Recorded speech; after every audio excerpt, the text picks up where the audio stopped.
Kannada season 10 ಕಾರ್ಯಕ್ರಮದಲ್ಲಿ drone Pratap ಸ್ಪರ್ಧಿಸುತ್ತಿದ್ದಾರೆ.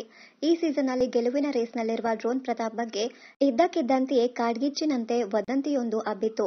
Drone Pratap ಆತ್ಮಹತ್ಯೆಗೆ ಯತ್ನಿಸಿದ್ದಾರೆ ಎಂಬ ಗುಲ್ಲೆಬ್ಬಿತ್ತು.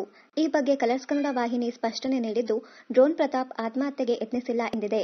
ಆದರೆ ಡ್ರೋನ್ ಪ್ರತಾಪ್ ಆಸ್ಪತ್ರೆಗೆ ದಾಖಲಾಗಿರುವುದು ಸತ್ಯ. 3ನೇ ತಾರೀಕು ಮಧ್ಯರಾತ್ರಿ ಆಸ್ಪತ್ರೆಗೆ ಡ್ರೋನ್ ಪ್ರತಾಪ್ ಅಡ್ಮಿಟ್ ಆಗಿದ್ದಾರೆ. ಡ್ರೋನ್ ಪ್ರತಾಪ್ ಆಸ್ಪತ್ರೆ ಸೇರಿದ್ದು ಯಾಕೆ? ಈ ಬಗ್ಗೆ ವೈದ್ಯರು ಮಾಧ್ಯಮಗಳಿಗೆ ಮಾಹಿತಿ ನೀಡಿದ್ದಾರೆ. ಅತ್ತ ಬಿಗ್ ಬಾಸ್ ಮನೆಗೆ ಪೊಲೀಸರು ಸಹ ಭೇಟಿ ಕೊಟ್ಟಿದ್ದಾರೆ. ದಿಢೀರ್ ಅಂತ ಬಿಗ್ ಬಾಸ್ ಸೆಟ್ಗೆ ಪೊಲೀಸರು ಭೇಟಿ ಕೊಟ್ಟಿದ್ಯಾಕೆ ಎಂಬ ವಿವರ ಇಲ್ಲಿದೆ. ಅಂದಹಾಗೆ ಡ್ರೋನ್ ಪ್ರತಾಪ್ ಸದ್ಯ ಆರೋಗ್ಯದಲ್ಲಿ ಚೇತರಿಸಿಕೊಂಡಿದ್ದು ಆಸ್ಪತ್ರೆಯಿಂದ ಡಿಸ್ಚಾರ್ಜ್ ಆಗಿದ್ದಾರೆ. ಡ್ರೋನ್ ಪ್ರತಾಪ್ ಬಗ್ಗೆ ವೈದ್ಯರು ನೀಡಿರುವ ಮಾಹಿತಿ ಇಲ್ಲಿದೆ. 3ನೇ ತಾರೀಕು ರಾತ್ರಿ 2:30 ಸುಮಾರಿಗೆ ಡ್ರೋನ್ ಪ್ರತಾಪ್ ಅವರನ್ನ ಬಿಗ್ ಬಾಸ್ ತಂಡ ಕರೆದುಕೊಂಡು ಬಂದರು. ಆಗ ಅವರು ಪ್ರಜ್ಞೆ ತಪ್ಪಿರಲಿಲ್ಲ. ಚೆನ್ನಾಗಿ ಮಾತನಾಡುತ್ತಿದ್ದರು. ಸ್ವಲ್ಪ ಸುಸ್ತಾಗಿದ್ದರು. 8ರಿಂದ 10 ಬಾರಿ ಲೂಸ್ ಮೋಷನ್ ಆಗಿತ್ತಂತೆ. 5ರಿಂದ 6 ಬಾರಿ ವಾಂತಿ ಆಗಿತ್ತಂತೆ. ಬಿಪಿ ಕಡಿಮೆಯಾಗಿತ್ತು. ಹೀಗಾಗಿ 1 ದಿನ ಐಸಿಯುನಲ್ಲಿ ಚಿಕಿತ್ಸೆ ನೀಡಿದ್ವಿ ಮತ್ತು ಬ್ಲಡ್ ಟೆಸ್ಟ್ ಮಾಡಿದ್ವಿ. ಎಲ್ಲ ಸ್ಟೇಬಲ್ ಆಗಿದೆ. ಇಂದು ಡಿಸ್ಚಾರ್ಜ್ ಮಾಡಿದ್ದೀವಿ ಎಂದು ವೈದ್ಯರು ಹೇಳಿದ್ದಾರೆ. ಗ್ಯಾಸ್ಟ್ರಿಕ್ ಸಮಸ್ಯೆಯಿಂದ ಅವರಿಗೆ ಲೂಸ್ ಮೋಷನ್ ಆಗಿದೆ. ವಾಂತಿ ಭೇದಿ ಆಗಿದ್ರಿಂದ ಜ್ವರ ಕೂಡ ಬಂದಿದೆ.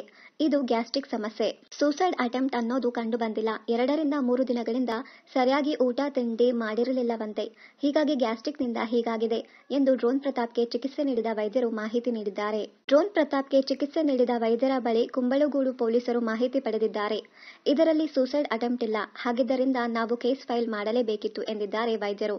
ಬಿಗ್ ಬಾಸ್ ಸೆಟ್ಗೂ ಭೇಟಿ ಕೊಟ್ಟು ಪೊಲೀಸರು ಮಾಹಿತಿ ಕಲೆ ಹಾಕಿದ್ದಾರೆ. ಇದರಲ್ಲಿ ಪೂರ್ವ ನಿಯೋಜಿತ ಅಂತೇನಿಲ್ಲ. ಫೇಕ್ ಆಗಿ ಏನು ಮಾಡ್ತಿಲ್ಲ. ಕಣ್ಮುಂದೆಯೇ ರಿಪೋರ್ಟ್ಗಳಿವೆ. ಡ್ರೋನ್ ಪ್ರತಾಪ್ಗೆ ಗ್ಯಾಸ್ಟ್ರಿಕ್ ಸಮಸ್ಯೆ ಆಗಿದೆ ಬಿಟ್ಟರೆ ಇನ್ನೇನೂ ಆಗಿಲ್ಲ ಅಂತ ವೈದ್ಯರು ಮಾಧ್ಯಮಗಳಿಗೆ ಮಾಹಿತಿ ನೀಡಿದ್ದಾರೆ. ಡ್ರೋನ್ ಪ್ರತಾಪ್ ಜೊತೆಗೆ ಫ್ಯಾಮಿಲಿ ಬಂದಿರಲಿಲ್ಲ. ಬಿಗ್ ಬಾಸ್ ಟೀಮ್ನವರು ಮಾತ್ರ ಕರ್ಕೊಂಡು ಬಂದಿದ್ದರು ಎಂದು ವೈದ್ಯರು ಹೇಳಿದ್ದಾರೆ. ಡ್ರೋನ್ ಪ್ರತಾಪ್ ಮಾನಸಿಕವಾಗಿ ಕುಗ್ಗಿರಲಿಲ್ಲ. ಚೆನ್ನಾಗೇ ಮಾತನಾಡುತ್ತಾ ಇದ್ದರು. ಸ್ಟ್ರಾಂಗ್ ಆಗಿ ಇದ್ದರು. ಬಿಗ್ ಬಾಸ್ ಶುರುವಾದಾಗಿನಿಂದಲೂ ಅವರು ಸರಿಯಾಗಿ ಊಟ ತಿಂಡಿ ಮಾಡುತ್ತಿರಲಿಲ್ಲವಂತೆ. ಗ್ಯಾಸ್ಟ್ರಿಕ್ ಸಮಸ್ಯೆಗೆ ಇದೇ ಕಾರಣ ಎಂದಿದ್ದಾರೆ ವೈದ್ಯರು. 3ನೇ ತಾರೀಕು ಮಧ್ಯರಾತ್ರಿ ಬಂದರು. ಇಂದು ಮಧ್ಯಾಹ್ನ ಡಿಸ್ಚಾರ್ಜ್ ಆಗಿದ್ದಾರೆ. ಆರೋಗ್ಯ ಈಗ ದೃಢವಾಗಿದೆ ಎಂದು ವೈದ್ಯರು ಸ್ಪಷ್ಟಪಡಿಸಿದ್ದಾರೆ. ಕಳೆದ 3 ವರ್ಷಗಳಿಂದ ಕುಟುಂಬದಿಂದ ಡ್ರೋನ್ ಪ್ರತಾಪ್ ದೂರ ಇದ್ದರು. ಅಪ್ಪ ಅಮ್ಮನ ಜೊತೆ ಡ್ರೋನ್ ಪ್ರತಾಪ್ ಮಾತನಾಡುತ್ತಿರಲಿಲ್ಲ. ಬಿಗ್ ಬಾಸ್ ಮನೆಯೊಳಗೆ ಬಂದ ಮೇಲೆ ಅಪ್ಪನ ಜೊತೆ ಡ್ರೋನ್ ಪ್ರತಾಪ್ ಫೋನ್ನಲ್ಲಿ ಮಾತನಾಡಿದ್ದರು. ಕಳೆದ ವಾರ ಫ್ಯಾಮಿಲಿ ವೀಕ್ನಲ್ಲಿ ಬಿಗ್ ಬಾಸ್ ಮನೆಯೊಳಗೆ ಡ್ರೋನ್ ಪ್ರತಾಪ್ ಅಪ್ಪ ಅಮ್ಮ ಭೇಟಿ ಕೊಟ್ಟಿದ್ದರು. 3 ವರ್ಷಗಳ ಬಳಿಕ ತಂದೆ ತಾಯಿಯನ್ನ ಕಂಡು ಡ್ರೋನ್ ಪ್ರತಾಪ್ ಸಂತಸಗೊಂಡರು. ಅಪ್ಪ ಅಮ್ಮನ ಜೊತೆಗೆ ಖುಷಿಯಾಗಿ ಮಾತನಾಡಿದ್ದರು. ಅಪ್ಪ ಅಮ್ಮ ಬರ್ತಾರೋ ಇಲ್ವೋ ಅಂದುಕೊಂಡಿದ್ದೆ. ಈಗ ಅವರು ಬಂದರು. ನನ್ನ ಮನಸ್ಸಿನಲ್ಲಿ ಇನ್ಯಾವುದೇ ಚಿಂತೆ ಇಲ್ಲ. ಇನ್ಮೇಲೆ ಚೆನ್ನಾಗಿ ಆಟ ಆಡ್ತೀನಿ ಅಂತ ಖುಷಿಯಾಗಿ ಡ್ರೋನ್ ಪ್ರತಾಪ್ ಹೇಳಿದರು. ನೀನು ಕುಟುಂಬದಿಂದ ದೂರವೇ ಇರಬೇಕಾಗುತ್ತದೆ.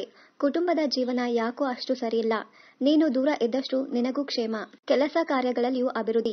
ದೂರ ಇದ್ದಷ್ಟು ಧೂಪದ ಗಮಲು, ಹತ್ತಿರ ಇದ್ದಷ್ಟು ಹೇಸಿಗೆ ಗಮಲು. ದೂರ ಇದ್ದು ಧೂಪ ಹಾಕ್ತೀಯೋ, ಹತ್ತಿರವಿದ್ದು ಹೇಸಿಗೆ ಹಾಕ್ತೀಯೋ ನಿನಗೆ ಬಿಟ್ಟಿದ್ದು ಎಂದು ಡ್ರೋನ್ ಪ್ರತಾಪ್ಗೆ ಶ್ರೀ ವಿದ್ಯಾಶಂಕರಾನಂದ ಸರಸ್ವತಿ ಗುರೂಜಿ ಹೇಳಿದರು. ಇದರಿಂದ ಬೇಸರಗೊಂಡಿದ್ದ ಡ್ರೋನ್ ಪ್ರತಾಪ್ ಕಣ್ಣೀರು ಹಾಕಿದರು. ಇದೇ ವಿಷಯವನ್ನ ಮನಸ್ಸಿಗೆ ಹಾಕಿಕೊಂಡು ಡ್ರೋನ್ ಪ್ರತಾಪ್ ಕುಗ್ಗಿದ್ರಾ ಎಂಬ ಪ್ರಶ್ನೆ ವೀಕ್ಷಕರಲ್ಲಿ ಮೂಡಿದೆ. ಇನ್ನಷ್ಟು ಕನ್ನಡ ಧಾರಾವಾಹಿ, ಸಿನಿಮಾ ಹಾಗೂ ಬಿಗ್ ಬಾಸ್ ಕನ್ನಡ ಸೀಸನ್ 10ರ ಡೈಲಿ ಅಪ್ಡೇಟ್ಸ್ಗಾಗಿ ಚಾನಲ್ ಅನ್ನ ಸಬ್ಸ್ಕ್ರೈಬ್ ಮಾಡಿ. Thank you.